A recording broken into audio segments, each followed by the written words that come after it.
Lo decíamos, se han repartido 10 provincias que han ganado a través de Cambiemos Más Capital Federal, lo que ha sucedido con 12 provincias ligadas con el peronismo, aunque con fuertes batacazos. Para poder analizar este contexto sumamos a otro de los analistas políticos, el licenciado Pablo Alanís. Pablo, ¿cómo te va? Muy buenas tardes. Buenas tardes, un gusto estar aquí para analizar la coyuntura electoral que se nos ha presentado en estas elecciones nacionales.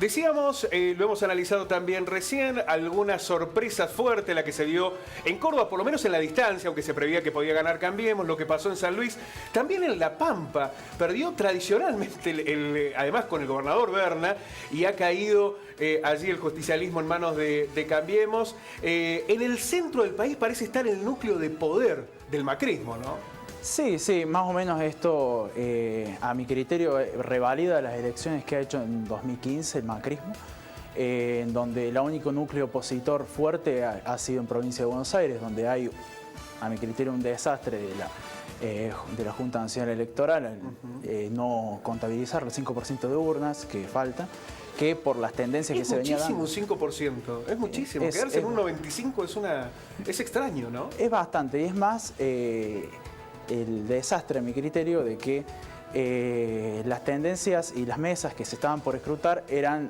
las del conurbano bonaerense, que según un estimativo de algunos partidos, sobre todo el Frente para la Victoria, Unidad Ciudadana, tenía porcentajes muy altos Cristina Fernández de Kirchner, que revertería el primer pantallazo que se dio con el 10% escrutado, dándole una victoria. En un marco de un empate técnico, es cierto, no podemos dar una certeza de lo que va a pasar acá a octubre por la fuga de votos que puede llegar a haber desde otros espacios, como el masismo o Randazzo, pero claramente estamos hablando de que el núcleo opositor, provincia de Buenos Aires, Cristina Fernández estaría ganando.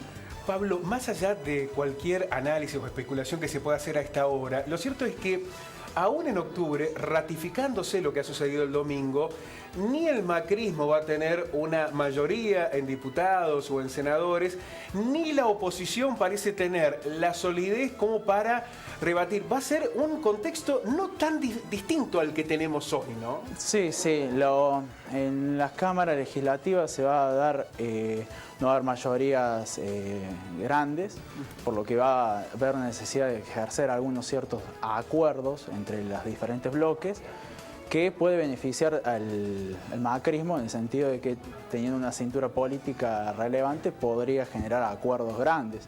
Hay que ver cómo la centralidad de figuras, es cierto, hay que ver cómo dan los números en octubre, la centralidad de figuras destacadas como Cristina Fernández en Senado puede llegar a un proceso de reorganización de la oposición, pero cuanto menos la oposición hoy en día se encuentra bastante debilitada en ese sentido.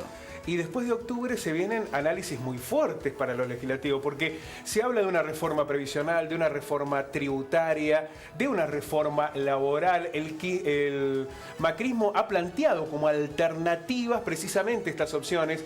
¿Va a ser difícil con semejante fragmentación o hay que pensar también que no hay una oposición consolidada y eso también termina fortaleciendo al oficialismo? Hay que ver en qué medidas, cómo avanzan estas medidas. Si avanza vía decretos, como intentando acordar después cuando esos decretos pasen a las respectivas comisiones o a las cámaras legislativas, que a priori puede pasar en la Cámara Legislativa. El tema es Senado, porque hay que ver que con los números de las PASO, 8 provincias fueron las que renovaron senadores, de las cuales 5 ganó el peronismo, cuanto menos.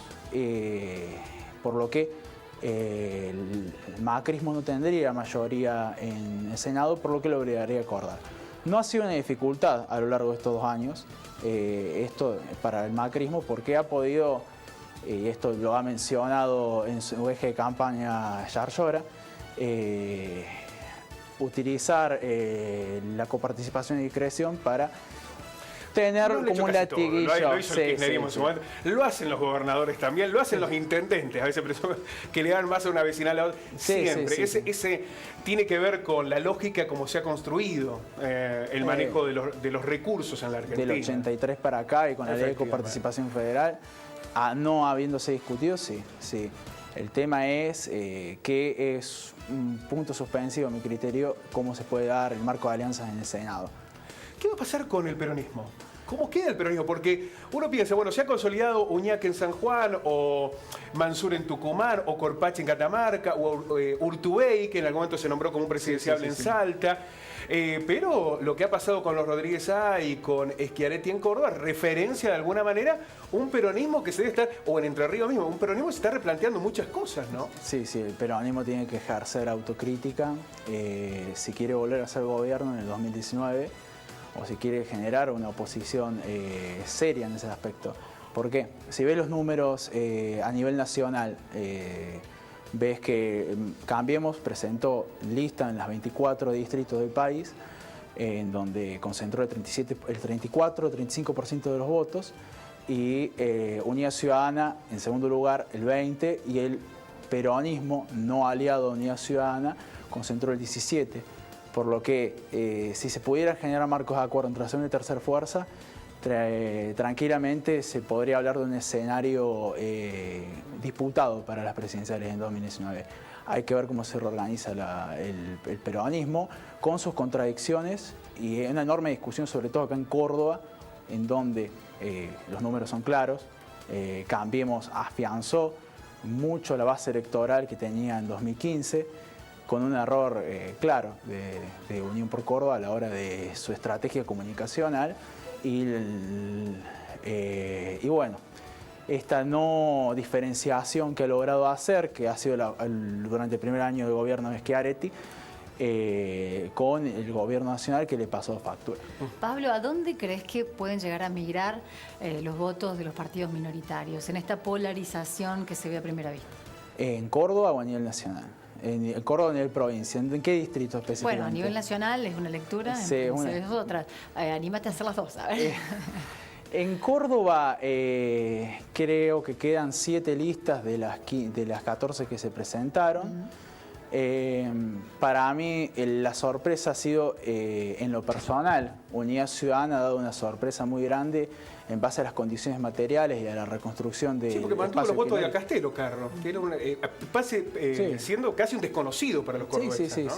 Para la provincia en general, Ciudad era una figura cuanto menos nombrable, pero los principales cuadros del kirchnerismo o han fugado a Unión por Córdoba, en esta suerte de PJK que se ha estructurado, por ejemplo Andrés Guzmán, de Levita, pero tiene una base electoral muy relevante que no se sabe si puede llegar a crecer a desmedro de UPC o si Cambiemos avanzaría en este escenario de polarización. Y a nivel nacional, Pablo, ¿se puede pensar, por ejemplo, que los votos de Randazzo podrían ir a uno u otro lugar, que quizás Massa pierda parte del electorado, que se termine polarizando muy fuerte entre Cambiemos y Cristina? Yo creo que depende mucho de la estrategia comunicacional que se den a partir de ahora, porque convengamos, dentro de 2 semanas, 3, arranca otra campaña. Ya con los números puestos, sin tanta especulación con respecto a qué dan las encuestas, que han demostrado claramente que muchas se han equivocado a lo largo de estos años. No sé si es una base fuerte, salvo algunas encuestadoras relativamente serias. Pero sí, puede darse que Randazzo pierda completamente una base, que retroceda, pero estamos hablando de puntos porcentuales ínfimos que sí definen una elección. Y hay que ver cómo se reestructuran o hacia dónde se redirige el voto útil del que no quiere que gane Bullrich o el que no quiere que gane Cristina Fernández, que es a la hora de las elecciones algo muy fuerte. Pablo, muchísimas gracias por sumarte a este análisis. Vamos a tener a otros referentes también del análisis político. Queremos desmenuzar todo lo que han dejado las PASO el pasado domingo. Muchísimas gracias. No, a ustedes.